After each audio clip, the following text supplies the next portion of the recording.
Alli wandered through the forest, her long, black hair blowing in the wind. She had lived for centuries, and yet, she had never found anyone to share her eternal life with. The darkness of her cave had become a prison, and she longed for something more.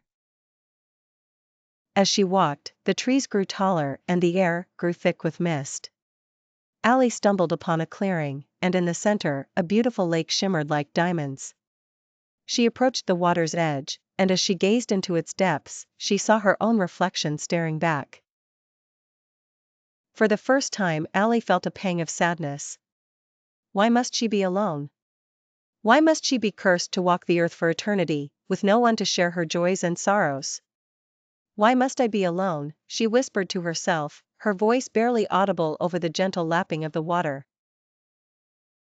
Just then, a gentle breeze rustled the leaves, and a small, silver-haired werewolf named Luna appeared beside her.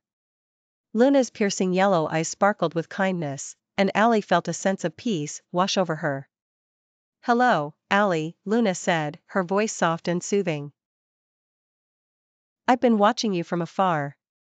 You seem troubled." Alli turned to face Luna, surprised by her sudden appearance. "Troubled?" she repeated. "I'm just tired of being alone, I suppose." Luna nodded sympathetically. "I know how you feel. I've been alone for a long time, too. But I've learned that there's beauty in the darkness, and that even in solitude, there is always hope."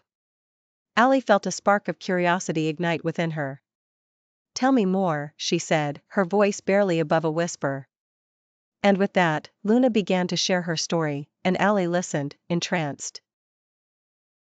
As the days passed, Alli and Luna grew closer, their bond strengthened by their shared experiences and conversations. Luna introduced Alli to the magical world of creatures, and Alli was amazed by the diversity and wonder of it all. One night, as they wandered through the forest, they stumbled upon a handsome, curious human named Francis. He was tall and lean, with piercing blue eyes and a mop of messy brown hair.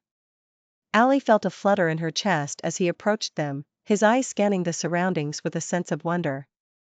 "Hello," he said, his voice deep and smooth. "I've been searching for answers about my own existence. I've always felt like there's something more out there, something beyond the ordinary." Luna's ears perked up, and she smiled warmly.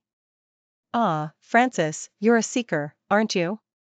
I think I can help you find what you're looking for." Alli watched as Francis's eyes lit up with excitement, and she felt a pang of curiosity.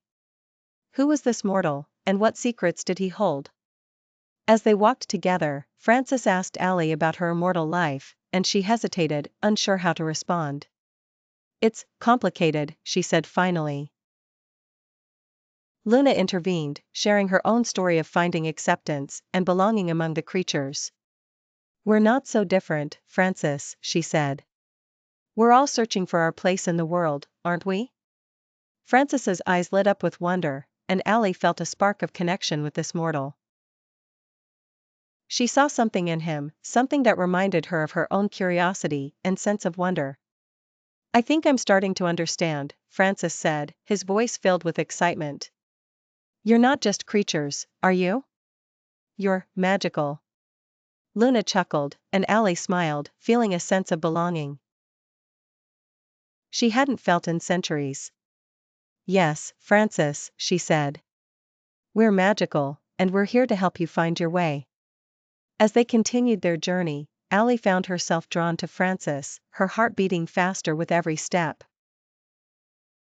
She knew that she had to be careful, that she couldn't get too close to this mortal. But she couldn't help herself. She was drawn to him, and she knew that she would do anything to keep him by her side. As the days turned into weeks, Alli and Francis grew closer, their bond strengthened by their shared experiences and conversations. They would spend hours walking beneath the starry sky,